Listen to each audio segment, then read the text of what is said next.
Dando continuidade agora ao capítulo 20.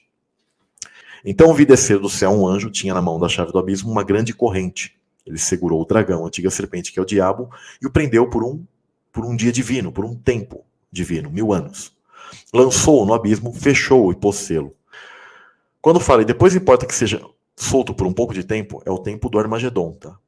E aí, o verso fala sobre o mundo atemporal e aqueles que já estão como primícias, e diz, e vi tronos, e assentaram-se sobre eles, e foi-lhes dado o poder de julgar, e vi as almas daqueles que foram degolados pelo testemunho de Jesus, e pela palavra de Deus, e que não adoraram a besta nem a sua imagem, não receberam sinal em suas testas, nem em suas mãos, e viveram e reinaram com Cristo durante um dia divino, esse mundo atemporal, durante 1000 anos.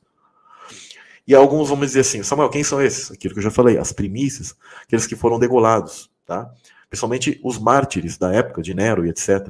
Porque vale lembrar, a besta e seu sinal, ele é, como eu já expliquei nas outras lives, eu fui mostrando para vocês e provando que Nimrod, que o Faraó, que Nabucodonosor, que Alexandre o Grande, que Nero, etc. Todos esses possuem códigos do número da besta, eles já são a representação das cabeças da besta e são o sistema da besta já correndo na história humana. Então aqui está falando principalmente dessas primícias, esses já estão com Cristo. Por isso que diz, mas os outros mortos, ou seja, os da primeira ressurreição, os que vão ser salvos, diz, não reviveram, até que esse período, essa dispensação, esses 1000 anos, esse dia divino, se acabasse. Esta é a primeira ressurreição. Compreende como fica simples? Então Jesus ressuscita, leva primícias com ele, tudo harmonizado com a Bíblia. Mas falta um grande grupo, que é esse grupo, a grande colheita, que somos nós, as outras pessoas que morreram antes de nós e tal. Todos estão repousando, mas vão ressuscitar num momento só, num só dia, onde Jesus ele vai começar a fazer a colheita final, e aqueles que estiverem aqui na terra também vão ser colhidos, até o toque da última trombeta, finalizou a primeira ressurreição, acabou. Por isso que diz, eles não reviveram, eles morreram desde o tempo depois de Cristo, muitos foram morrendo e tal, estão repousando. Só que esse repouso, para essas pessoas, ele nem é sentido. Igual quando você dorme, a gente não sente o tempo. Você dorme, se passam horas e você não percebe. Por isso que a Escritura ela fala de sono, porque o nosso dormir, ele é um micro da morte.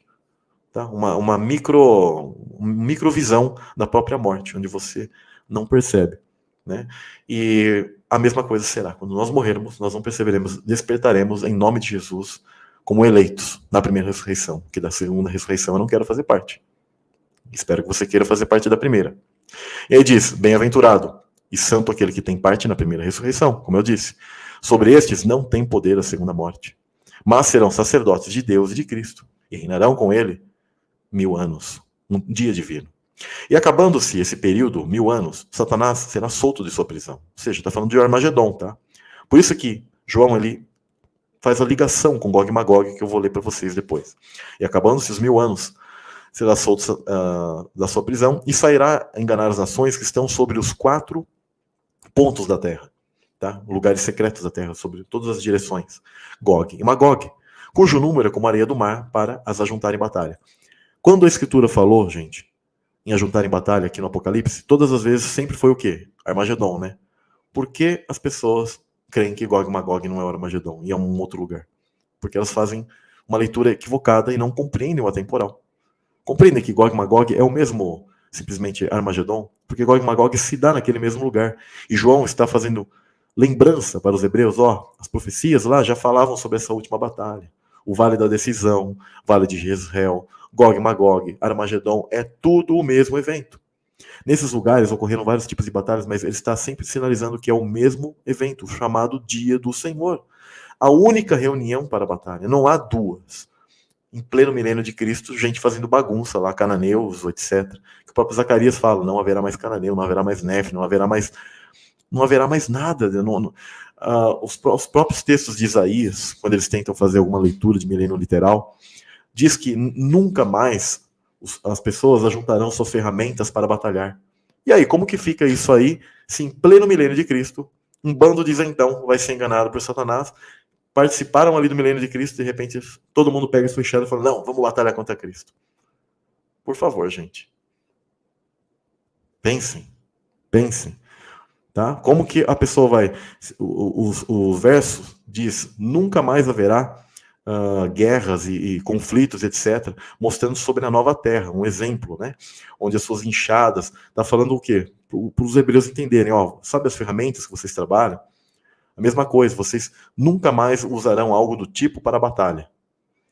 E aí, simplesmente, os caras hoje inventam o milenismo, onde eles dizem que, no final de tudo, vai ter um monte de gente que vai ser juntada. Então, a profecia é furada, não está se cumprindo.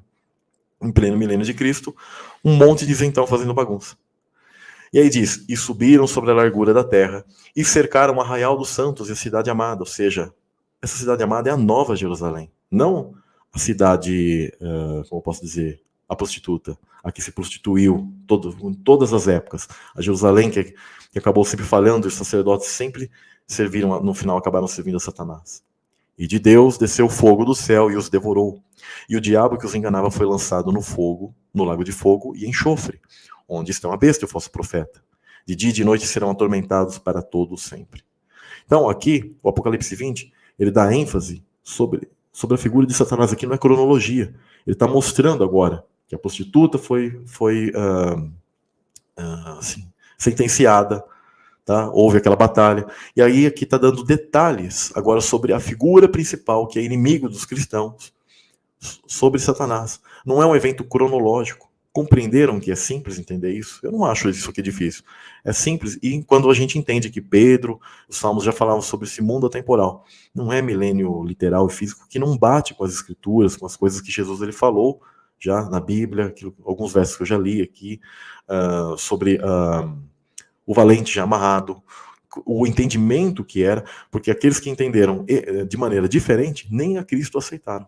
Acharam que era um reino aqui, que eram especiais, que eram os judeus e tal, sendo que, na verdade, todos nós somos Israel. Não deixe que nenhum pregador diga que você é diferente do judeu.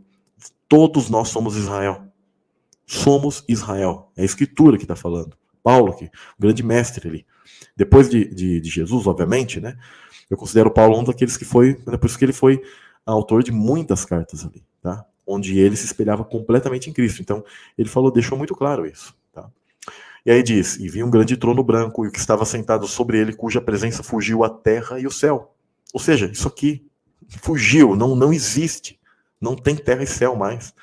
Não se achou lugar para ele, ó, não se achou lugar para eles. Como vocês creem que a gente vai ficar nesse lugar aqui? A Escritura diz, não se achou lugar, espaço-tempo para o que nós conhecemos como primeira terra e primeiro céu. Que eu vou ler depois do Apocalipse 21 com vocês. E vi os mortos, grandes e pequenos, que estavam diante de Deus, abriram-se os livros, abriu-se outro livro, que é o da vida, e os mortos foram julgados pelas coisas que estavam escritas no livro, segundo as suas obras. E deu o mar os mortos, e que nele havia, e a morte e o inferno deram os mortos que neles havia, e foram julgados cada um segundo as suas obras. E a morte e o inferno foram lançados no lago de fogo. Esta é a segunda morte. Aquele que não foi achado escrito no livro da vida foi lançado no lago de fogo.